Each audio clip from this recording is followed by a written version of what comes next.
नमस्ते, स्वागत है आपका मेरे YouTube चैनल पर। मैं पूजा।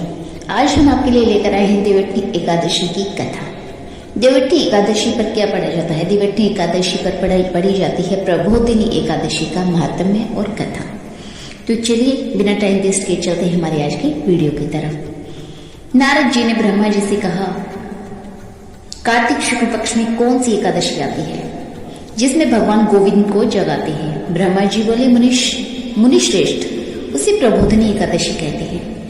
प्रबोधिनी एकादशी के दिन प्रबोधिनी एकादशी का महात्म्य व्रत में जरूर पढ़ना चाहिए। इससे पापों का नाश होता है और पुण्य की वृद्धि होती है और उत्तम बुद्धि वाले पुरुषों को मोक्ष मिलता है। इसे देवोत्नी एकादशी भी कहते हैं। इस दिन अगर जो उपवास रखते हैं उन्हें अजार, अश्वमेध और 100 यज्ञों का फल मिलता है। तब ब्रह्मा जी बोले, जो भी मनुष्य भक्ति पूर्वक उपवास करता है, हरि बोधिनी एकादशी उसे ऐश्वर्य, संपत्ति, उत्तम बुद्धि, राज्य और सुख देती है।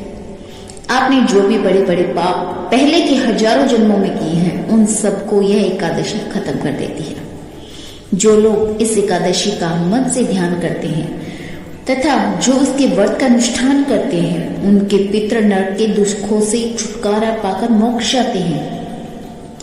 आप संपूर्ण तीर्थों में नहाकर और पृथ्वी दान करके जो फल पाते हैं, वो सिर्फ एकादशी के दिन श्री हरि के जागरण करने से मिल जाता है। जैसे मनुष्यों के लिए मृत्यु होने वाली है, उसी प्रकार धन संपत्ति ऐसा समझकर एकादशी का व्रत करना चाहिए। कार्तिक की हरि बोधिनी एकादशी पुत्र और पौत्र तो देती है, साथ ही ज्ञान है, वही योग, तपस्या और मोक्ष पाता है। इस एकादशी से मनुष्य को आत्मा का बोध होता है। जो इस दिन कथा सुनते हैं उन्हें 7 दीपों के दान का फल मिलता है। जो कथावाचक की पूजा करते हैं उन्हें भी उत्तम लोक मिलता है। कार्तिक मास में जो तुलसी से भगवान की पूजा करता है, वो 10,000 जन्मों के पाप क्षमा करा लेता है। जो कार्तिक में वृंदा का दर्शन करता है, वो 1000 युग तक वैकुंठ में निवास करते हैं। जो तुलसी की जड़ में जल डालते हैं, वो निसंतान नहीं रहते। उनका वंश फलता फूलता है। जिस घर में तुलसी होती है, वहां सर्प नहीं आते हैं। जो तुलसी के पास श्रद्धा से दीप जलाते हैं, वो उनके हृदय में दिव्य चक्षु का प्रकाश होता है। वो शालिग्राम को चरणोतिक में तुलसी मिलाकर पीते हैं। जो अकाल मृत्यु को नहीं पाते हैं, उनकी व्याधियां नष्ट हो जाती हैं, उनका पुनर्जन्म नहीं होता है। जो चातुर्मास में मौन धारण करते हैं, उन्हें सोने और तिल का दान करना चाहिए।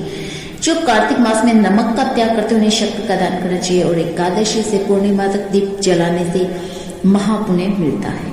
इस दिन नदी के तट पर दीप जलाने चाहिए। इस एकादशी पर यह महात्म्य सुनने से अनेक गोदान के बराबर फल मिलता है।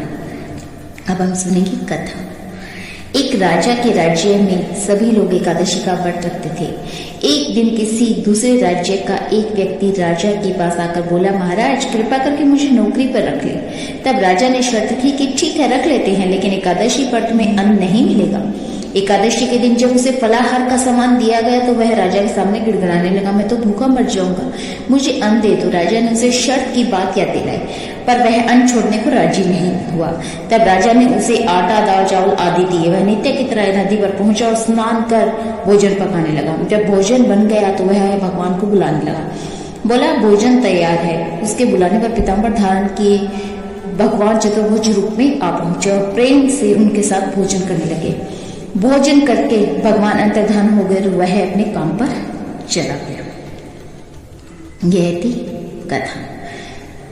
तो इसी के साथ हम वीडियो का एंड करेंगे। मिलेंगे बहुत जल्द एक नई वीडियो के साथ, नए टॉपिक के साथ।